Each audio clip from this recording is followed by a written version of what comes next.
Saat ini saya sedang berada di Solo, memenuhi undangan Presiden ke-7 Joko Widodo untuk bertandang ke rumahnya. Assalamualaikum. Oh iya. Assalamualaikum. Pak Jokowi, apa kabar? Sehat-sehat, Pak? Sehat. Alhamdulillah. Makasih banyak, Pak, undangannya, Pak. Terima kasih.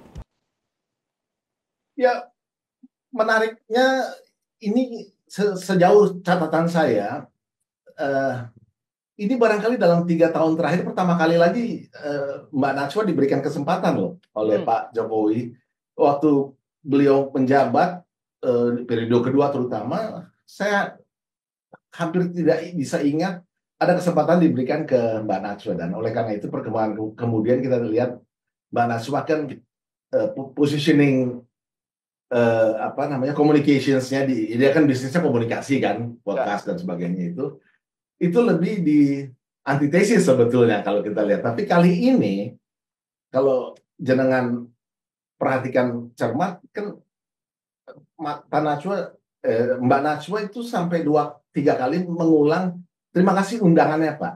Lalu di kesempatan terima kasih undangan. Jadi Najwa ingin menyoroti bahwa ini dia diundang oleh Pak Jokowi. Kalau Anda cermati dengan lebih teliti juga, di akhir ini sudah selesai podcastnya ya kan, tetap di take gitu, diambil, dipager gitu, mau pamit. Ya, betul. Omongan Pak Jokowi, jadi udah obrolan santai bukan podcast, menyatakan bahwa saatnya saya juga harus bicara juga supaya nggak terlalu kemana-mana. Itu saya nggak tahu orang ngamatin, kalau saya amati itu. Jadi statement-statement kecil itu yang menurut saya penting untuk melihat ada apa di balik ini terkait dengan yang banyak disebut sebagai manuver Pak Jokowi. Jadi Pak Jokowi jelas tidak tinggal diam dengan berbagai isu-isu belakangan yang dilontarkan, tapi sesekali memang perlu diluruskan gitu ya. Ya tentu saja di wawancara itu juga soal dengan Pak Prabowo hubungannya lah yang juga berusaha dipisah-pisahkan itulah gitu ya, dan sebagainya dan sebagainya. Jadi saya lihat ini sesuatu yang berbeda nih dengan diundangnya Najwa oleh Pak Jokowi di rumahnya melakukan podcast itu poin pertama saya gitu ya. Lalu yang terkait dengan isu-isu kontemporer, saya kira jawabannya juga cukup seperti biasanya Pak Jokowi, sangat bijaksana gitu, tapi mendalam ya, bahwa itu ekspresi ini kan ada kaitan dengan soal adili Jokowi itu kan manuver, saya sebutnya black campaign ya.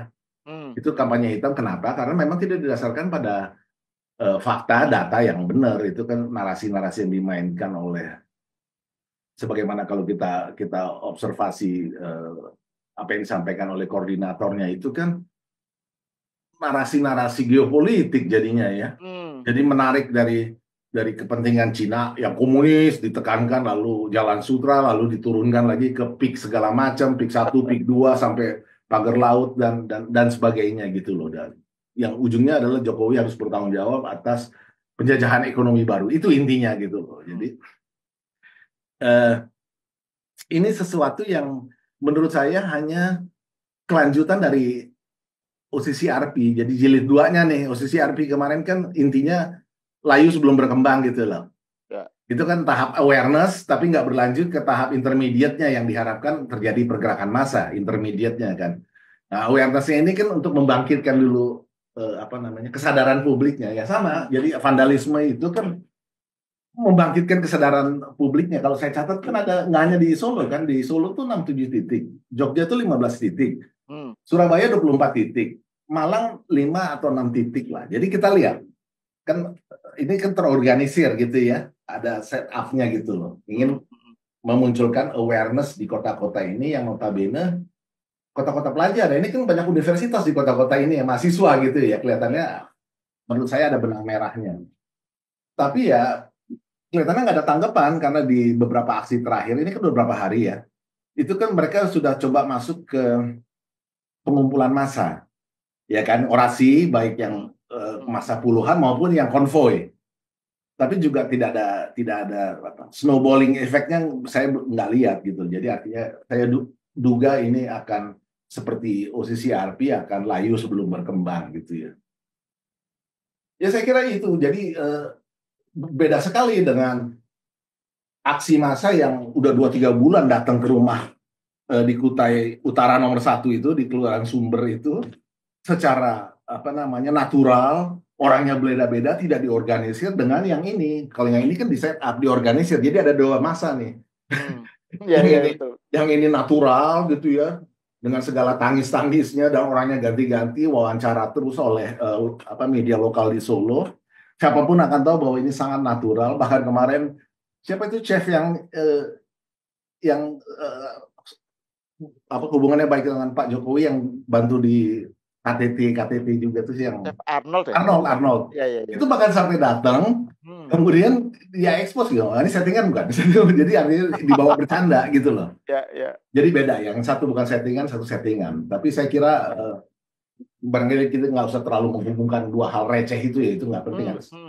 There's something bigger than that gitu ya. Di balik kenapa terus-terusan Pak Jokowi diserang gitu ya. Ya, ya. Sesuatu yang lebih besar ya. Kembali ke soal Pak Jokowi ya, karena kan kita tadi titik masuknya kan tentang Pak Jokowi ya. Jadi kalau menurut Bang Yosef, bagaimana kita mesti melihat Pak Jokowi ini sebagai sosok yang kan Pak Jokowi bilang masih produktif, pokoknya masih banyak berkiprah apa gitu. Bahkan kan Pak Jokowi nyinggung soal partai apa itu TBK obsesinya ya, itu sesuatu yang masih dalam pemikirannya gitu. Tapi intinya kan Pak Jokowi masih produktif tapi tetap diserang ya sebagai orang yang suka cawe-cawe, masih cawe-cawe, kemudian legasi yang tadi itu yang kita bicarakan yang membebani Prabowo dan seterusnya gitu. Dan itu yang kemudian selalu menjadi narasi tentang Pak Jokowi gitu. Menurut Bang Yosef gimana? Secara umum melihat Pak Jokowi dengan gambar besar lah gitu ya.